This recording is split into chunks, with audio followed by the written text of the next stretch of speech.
ስንት ቤተ መቅደሶች እርቃናቸውን ቀርተው ይሆን? ስንት ቤተ መቅደሶች የሚለብሱት አጥተው ይሆን? እኔ ግን ሌላ የጋየ መቅደስ አሳያችኋለሁ። እኔ ግን ሌላ የተራቆሰ መቅደስ አሳያችኋለሁ። ክርስቶስን ማግኘት ትፈልጋላችሁ? ይሄው እዛ ጋር ወድቆላችኋል። ይሄው መንገድ ላይ ተሰጥቶላችኋል። ይሄው የሚበላው አጥቶ ወድቆላችኋል። በልብሳችን ምክንያት ኮራን፣ ባጌጥነው ሐብል ተመጻደቅ፣ በተጫማነው ጫማ እቻ አፈራት ትንካኛል። እዚያ ጋር የወደቀው ደሃ ወገንህ እሱ ራሱ አንዱ የክርስቶስ አካል ነው ይላል ሲያብራራ። በክንፉ ጥላ ስር ያሳረፈንን አምላክ እውነት እንነጋገር ከተባለ ክርስቶስንማ በፀሐይ አስመትተነው የለ? ድሆች እኮ በዚህ ዘመን የሚደርቡት ብርድ ልብስ አጥተዋል። እኛ በብራንድ ተጨናንቀናል።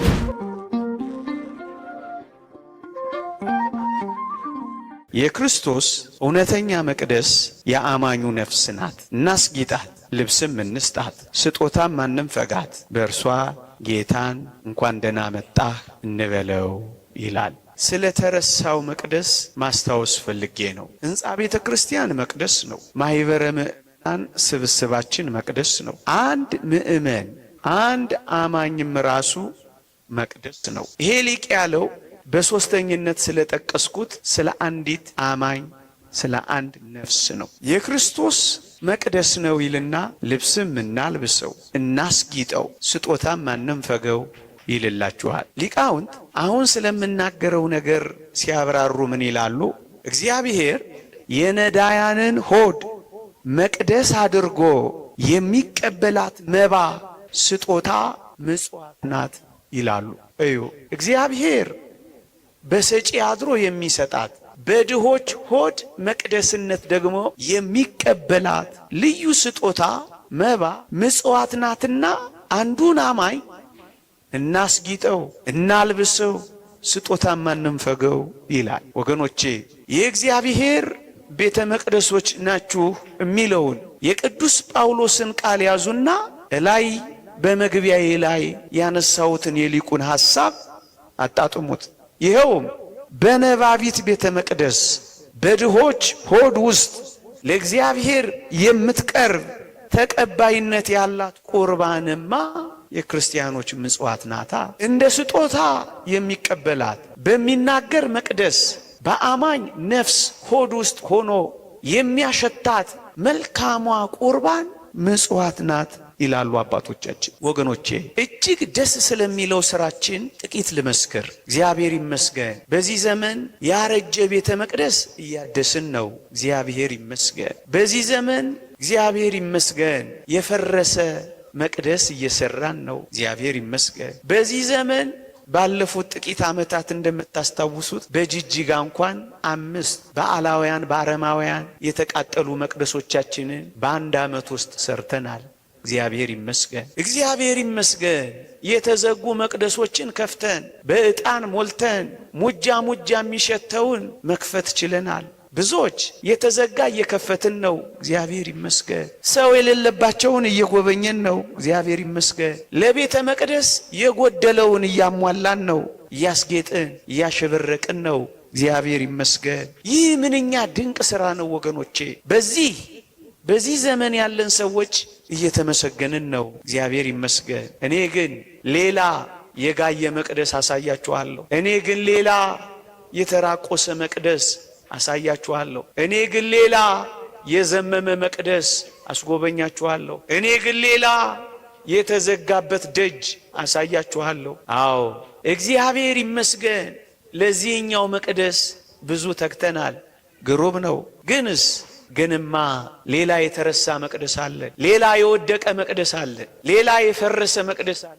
ሌላ የተዘጋ መቅደስ አለ። ሌላ ሐሩር የበላው መቅደስ አለን። እሱን መቅደስ አሳያችኋለሁ። ምእመናን ስንት ቤተ መቅደሶች እርቃናቸውን ቀርተው ይሆን? ስንት ቤተ መቅደሶች የሚለብሱት አጥተው ይሆን? ስንት ቤተ መቅደሶች የሚያፈስ ጣራ የሻገተ ምሰሶ እንደቀየር ስንቶች ጎርፍ ላይ ያድሩ ይሆን? ስንቶች ከላይ ዶፍ ከስር ጎርፍ እየወረደባቸው ይሆን? ስንት መቅደሶች እነዚህን መቅደሶች አረሳናቸው ይሆን? ስንት መቅደሶች ጋይተዋል። ስንት መቅደሶች ፈርሰዋል። ስንት መቅደሶች አዘምመዋል። ስንት መቅደሶች ጎዳና ላይ ወድቀዋል። ስንት መቅደሶች በረሃብ ምክንያት ጠውልገዋል። ስንት መቅደሶች በዚህ ክረምት ብቻ በብርድ ስንቶች ሞተዋል። የአዲስ አበባን ስታስቲክስ ማየት ትችላላችሁ። እንደውም ይሄ ትምህርት ለክረምትም ይሆናል። ቱቦ ስር የሚያድሩ ስንት ቤተ መቅደሶች አሉ። አባ ከና ሚል ያጡ፣ ብርድ ልብስ የሚያለብሳቸው የተነፈጉ፣ ብርድ አንጀታቸው ውስጥ ሲገባ ቤንዚል እየሳቡ የሚፈርሱ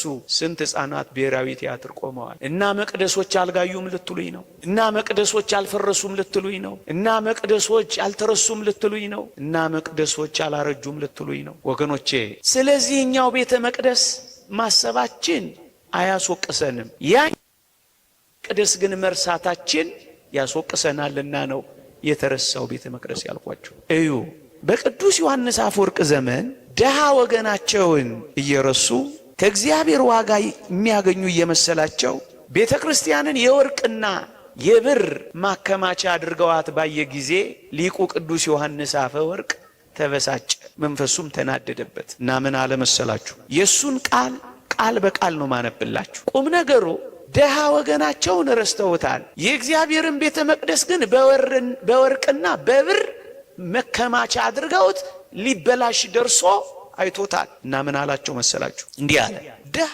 ወገንህ በረሃብ እየማቀቀ አንተ የጌታን ቤዛ በወርቅና በብር ዕቃዎች ብትሞላው ጥቅምህ ምንድነው?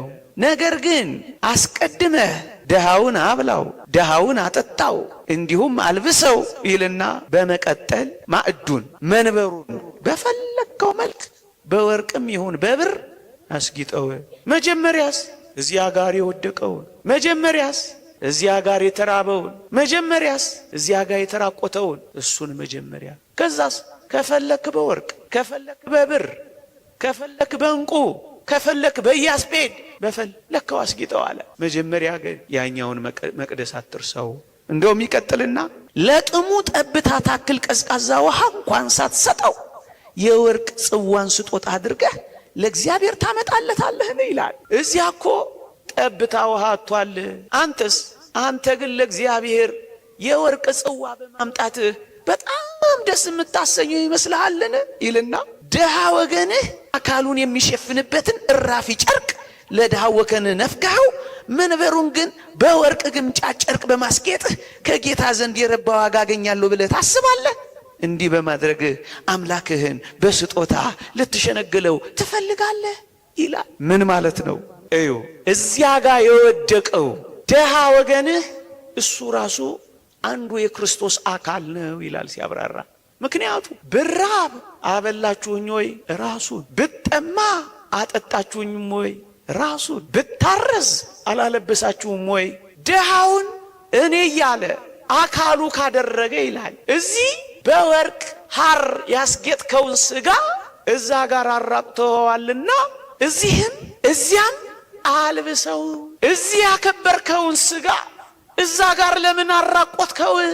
ያንንም ስጋዬ ይሄንንም ስጋዬ ይለዋል እኮ። ታዲያስ በዚያ በኩል አራቁተዋል፣ በዚህ በኩል ግን አክብረዋል።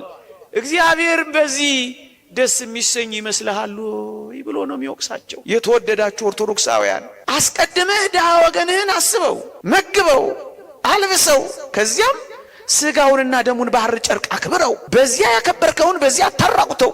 ይህን ስጋዬ እንዳለው ያንን ደግሞ አካሌ ብሎታልና ይለዋል። የተወደዳችሁ ኦርቶዶክሳውያን አያችሁ፣ የተረሳውንም መቅደስ አስታውሰው፣ ይሄንንም ደግሞ አክብረው። ያንን ዘለኸው ይሄን ብቻ ብታደርገው አምላክህ ደስ የሚሰኝብህ አይምሰልህ፣ ወይም በስጦታ ልትሸነግለው አትፈልግ ነው የሚለው። ይሄንን እያከበርክ ያኛውንም አትርሳው፣ ያኛውን ሳትረሳ ይሄንንም አክብረው። ኦርቶዶክሳውያን እስኪ የምር እንነጋገር። እንደ ክርስቲያን እንደ ኦርቶዶክሳውያን ድግሶቻችን፣ ሰርጎቻችን፣ በዓላቶቻችን፣ የቤተ ክርስቲያን ድግሶቻችን እንኳን ሳንቀር እስኪ እንነጋገር። የምንጠራቸው ሰዎች፣ የምንሰጣቸው የፊት ወንበሮች፣ ከተዘጋጀው ማዕድ እፍታውን ከላይ የምናወጣላቸው እነማን ናቸው ወገኖች? እስኪ የምር እንነጋገር። እርግጠኛ ነኝ ክርስቶስ ማግኘት እፈልጋለሁ፣ ለክርስቶስም ስጦታ መስጠት እሻለሁ እንደምትሉ አስባለሁ። ወገኖቼ የድግሶቻችሁን፣ የሰርጎቻችሁን፣ የምርቃቶቻችሁን፣ የበዓላቶቻችሁን፣ የልደትና የክርስትና በዓላችሁን፣ የልጆቻችሁንም በዓል እንኳን ሳይቀር ተውቴን ሙት ዓመትና ተስካር እንኳን ሳይቀር የፊት ወንበሩ ለክርስቶስ ነው የሚለቀቀው። ለክርስቶስ የፊቱ ወንበር ሲለቀቅ ምን እንደሚሆን ታውቃላችሁ? እንዲህ ይላል የእግዚአብሔር ቃል፣ ላንብብላችሁ። ግብዣ ባደረክ ጊዜ ድሆችንና ጉንድሾችን፣ አንካሶችን፣ እውሮችንም ጥራ፣ የሚመልሱት ብድራት የላቸውምና ብፁዕ ትሆናለህ፣ በጻድቃን ትንሣኤ ይመለስልሃልና ይላል። ወገኖቼ ግብዣ ባደረጋችሁ ጊዜ የፊት ወንበሩ የድሆች ነው። የፊት ወንበሩ የምስኪኖች ነው። የፊት ወንበሩ የጉንድሾች ነው። የፊት ወንበሩ የተራቡት ነው። ቅድሚያውን እንግዲያው ስለ ክርስቶስ ነው የምትሰጡት። ለማን ነው የምትሰጡት? ወገኖቼ እውነት እንነጋገር ከተባለ ክርስቶስማ በዘበኛ ይባረር የለ በዚህ ዘመን። እውነት አሰብ በራችንን እንዘጋና እኛን የመሰሉትን እንጠራና አንጥራ እያልኩ አይደለም። እኛን የመሰሉትን እንጠራና ክርስቶስስ በር ይዘጋበታላ፣ በዘበኛ ይባረራላ። እውነት አሰብ እንደው ራሳችንን እንየው። አስከፋዋችሁ ይሆን? በዘበኛ ይባረራላ፣ ክርስቶስማ በር ይዘጋበታላ። ወገኖቼ በክንፉ ጥላ ስር ያሳረፈንን አምላክ እውነት እንነጋገር ከተባለ ክርስቶስንማ በፀሐይ አስመትተነው የለ? ፀሐይ ላይ አናሰጣቸው። እነሱ እኮ ክርስቶስ እኮ ናቸው። በፀሐይ ላይ ያሰጣችሁታል። እጅግ ይደንቃል። በከበረው ዙፋን ላይ ያስቀመጠንን ጌታችንን ድንጋይ ላይ አንጥፈነዋል። እቅጩንማ እንነጋገር። ከዋናው ማዕዳችን አባረነው፣ ፍርፋሪ እንኳን ነፍገነዋል። በድብድብ የሚበሉት በሽሚያ የሚያገኙት አንዳንዴ እየተደባደቡ እንኳን ደማቸውን አፍስሰው የሚሄዱበት አይደለ ድግሶቻችን፣ ሰርጎቻችን። የታል ክርስቶስ?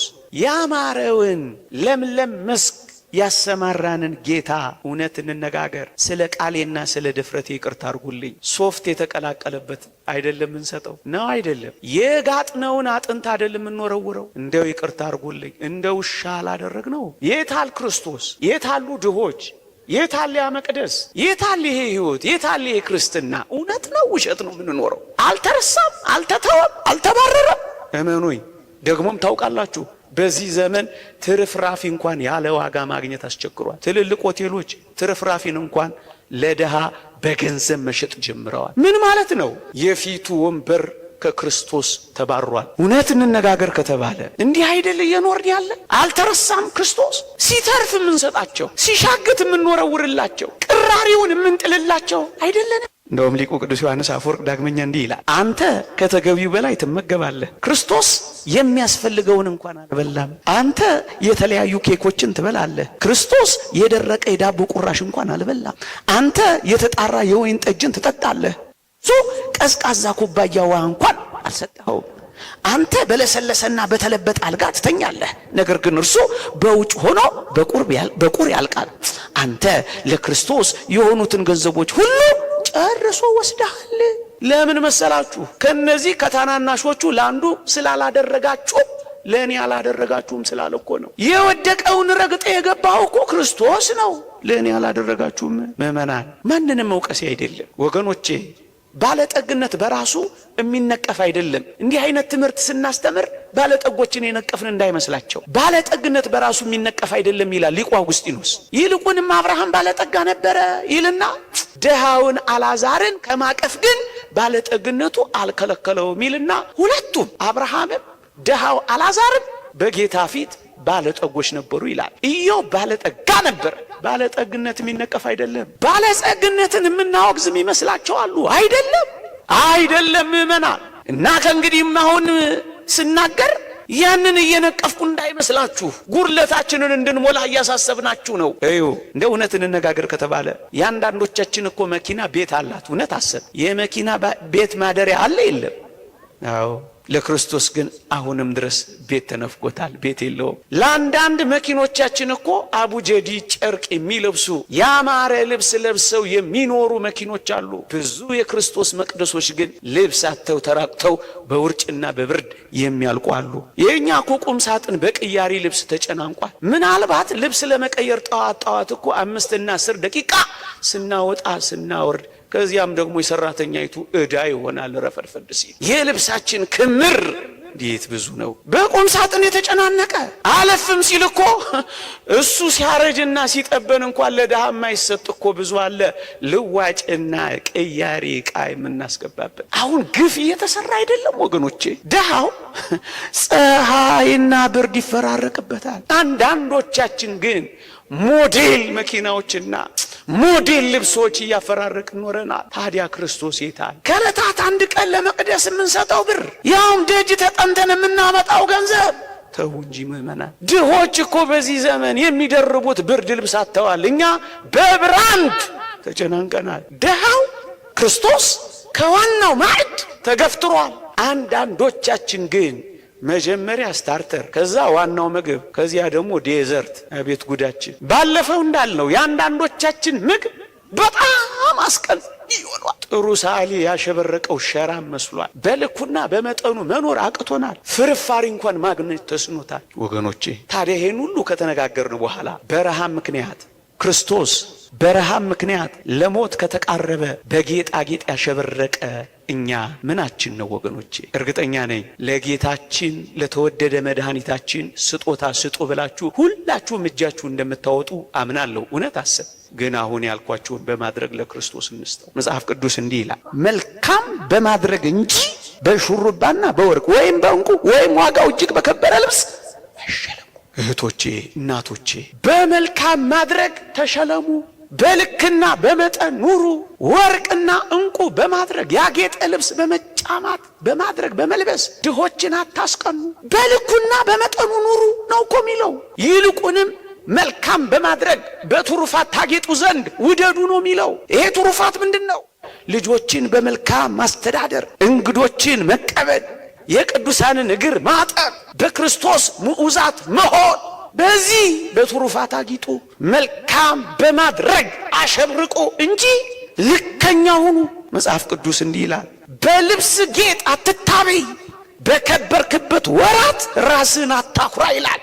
ስንቶች ኩሮዎች ሆን በልብሳችን ምክንያት ኮራን። ባጌጥ ነው ሀብል ተመጻደቅ፣ በተጫማ ነው ጫማ እቻ አፈራት ትንካኛል።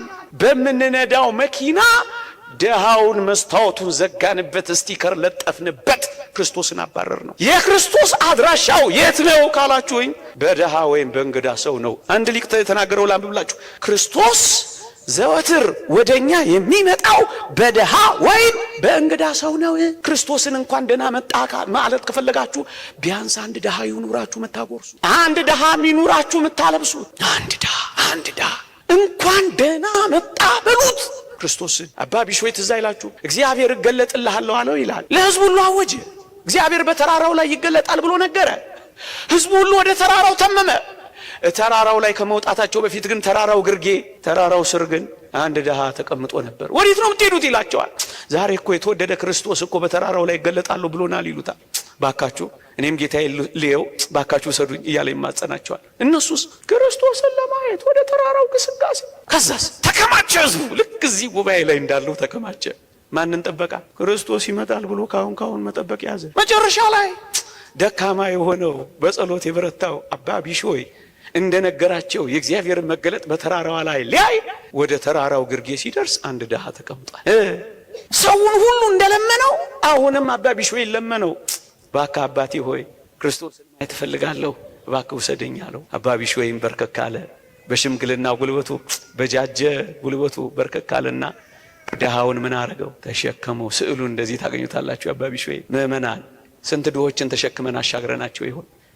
ቀን አላልፍ ያላቸው፣ ዘመን የጨለመባቸው፣ ጉልበት የከዳቸው፣ ገንዘብ የራቃቸው፣ ጤና ያጡትን የተሸከምናቸው ሰዎች አሉ። ስንቶች እቺን ሀገር ተሸክመው ተጥለው ይሆን? የምትሸከሙት በርከክ የምትሉለት አለ። የምትሸከሙት እንጃ። ተሸከመው በርከክ ብሎ ተራራውን ሊወጣ። አዎ ከዛ ይዞት ወጣ። የሚገርመው ይታል ይሉታል። መጨረሻ ላይ ጌታችን ለአባ ቢሾይ እንዲህ አለው፣ ይሄ ሰው ሁሉ እኔን ለማየት ወጥቷል፣ እኔ ግን የነበርኩት በአባ ቢሾይ ትከሻ ላይ ነበርኩ። ማን ነበር? ክርስቶስ ደሃው እኮ ለካ አባቢሾይ ነው ተሸክሞት የሄደው። ክርስቶስን ማግኘት ትፈልጋላችሁ? ይሄው እዛ ጋር ወድቆላችኋል። ይሄው መንገድ ላይ ተሰጥቶላችኋል። ይሄው የሚበላው አጥቶ ወድቆላችኋል። ይሄው የሚለብሰው አጥቶ ወድቆላችኋል። አልብሱት፣ ክርስቶስን ታለብሱታላችሁ። አጉርሱት፣ ክርስቶስን ታጎርሱታላችሁ። እግዚአብሔርን ማግኘት ከፈለጋችሁ እንግዳ ሰው ይኖራችሁ፣ እግሩን እጠቡት፣ ሳሙት። ቢያንስ አንድ ሰው ይኖራችሁ፣ ጎብኙት። ኑሮ ማለት ይሄ ነው። ሌላው ከዚህ ጋር ተጨማሪ ነው። በኋላ ታረጋዋለህ። አንድ ጨከን ያለ ነገር ልንገራችሁ። እዚህ እኔና እናንተ ጎረቤት እዚህ ዝቅ ብሎ ቅዱስ እስጢፋኖስ ቤተክርስቲያን የዛሬ 6-7 ዓመት የሰማሁት ታሪክ አለ። ጋባዥ አጥማቂ መጥቶ ያጠምቅ ነበር መሰለኝ። እዛ አንዲት ታማሚ ሴት ከገጠሪቱ የሀገራችን ክፍል ታማሚ ናት፣ ልትጠመቅ እዚህ ትመጣለች አሉ። 3 ሕፃናት አሏት። አንዱ ሚጠባ ነው። ታማ መጣች። እየተጠመቀች እዛ ማረፊያ አጣች። ደሳሳ ቤት እንኳን የላት። ከዛስ እዛ አንዱ ጥግ ለካ ታድራለች። እየተጠመቀች ታድራለች፣ ግን ታማሚ ናት። ማን አባከና ይበላል። በሩም የተዘጋ ነው፣ መጠለያውም ለሷ አይሆንም፣ የተከለከለ ነው። ኤፍኤም ሬዲዮ ላይ ነው የሰማሁት። ከጥቂት ቀናት በኋላ የዚችን ሴት አንድ ልጇን ጅብ በላባት። ከዛ ወንዝ የሚወጡ ጅቦች ነው ይበሉት። አሁን ክርስቲያኖች አለን ይባላል በዚህ ዘመን። እናንተ ምንድነው ወጉ? የክርስትና ምንድነው ኑሮ? ምንድነው ህይወት? ወገኖቼ ይሄን ሁሉ ስናገር ምን ኖሮ ነው ይሄ ልጅ የሚጨቀጭቀን የሚል ሰው ሊኖር ይችላል። ምናልባት አንዳንዴ በእንዲህ አይነት ሚዲያዎችም ሲተላለፍ ይሄ ሰው ኢትዮጵያ ውስጥ እንዳለን አያውቅም እንዴ ሊሉኝ ይችላሉ። ምን ኖሮ ነው የምንሰጠው? ጤፍ እንደዚህ ገብቶ ምን ኖሮ ነው የምናካፍለው የሚለኝ ሰው ሊኖር ይችላል። ሲሆን እንዲሰጠን እርዳታ ጠይቅልን እንጂ ጭራሽ ስጡ ትላለህ እንዴ ልትሉኝ ትችላላችሁ። አንዳንድ ሰው ካልበለጸገ በቀር መስጠት የማይሆን የሚመስለው ሊቁ ቅዱስ ዮሐንስ አፈወርቅ ግን እንዲህ ይለናል። ሁላችንም ምን ይላል? ድህነትህ የቱንም ያህል ቢሆን እንኳን ይላል 2 ዲናር የለህምን? 2 እግሮች እኮ አሉህ፣ የታመመ ጠይቅበት። 2 አይን እኮ አለህ፣ የተሰቃየ እይበት። ቢያንስ ጣራ እኮ አለህ፣ ዝናብ የሚደበድቡ አስጠልልበት። ዲናር አለህ፣ የግድ ኪስህ ሊሞላ አይገባም። የግድ ቤትህ የሞላ ንብረት ሊኖር አይገባም። ከጾም ጋራ ይህንን እናድርጋ። ሀብት የሚባለው በኪስ የሞላው ቦርሳ ያጨቀው ጎተራ የከተተው አካውንት የተቀመጠው ብቻ አይደለም። ከዚያም የሚበልጥ ሀብት እኔ እናንተ ውስጥ አለ። አይና ስንቶች ይጽናናሉ። ፍቅር ብቻ የሚፈልጉ ስንቶች አሉ። አናታቸውን አሸት የሚያደርግላቸው የሚፈልጉ ስንቶች አሉ። እናንተ ማህበራት ጉባኤ ታዘጋጃላችሁ፣ እሰይ ጥሩ ነው። ስወርድ ስለማፍር ላልነግራችሁ እችላለሁ። ጉባኤ ማድመቅ ብቻ አይደለም፣ በር የተዘጋባቸው ተባያቸውን የሚያራግፍላቸው ቤታቸውን የሚያጸዳላቸው የሚፈልጉ አሉ። አባ ከና የሌላቸው አጽድቶ የሚያቆርባቸው የሚፈልጉ አሉ። ጉዞ ብቻ ነው እንዴ አብዛኞቻችን የምናረጋው? የነፍስ ምግብ ብቻ እኮ አይደለም። እዛም የተዘጋባቸው አሉ። ሰፈር ውስጥ ሰብሰብ በሉና እንዲህ አይነት ስራ እንስራ። የተራባ ይኑራ፣ የቁርሳችንና ጉርሳዋ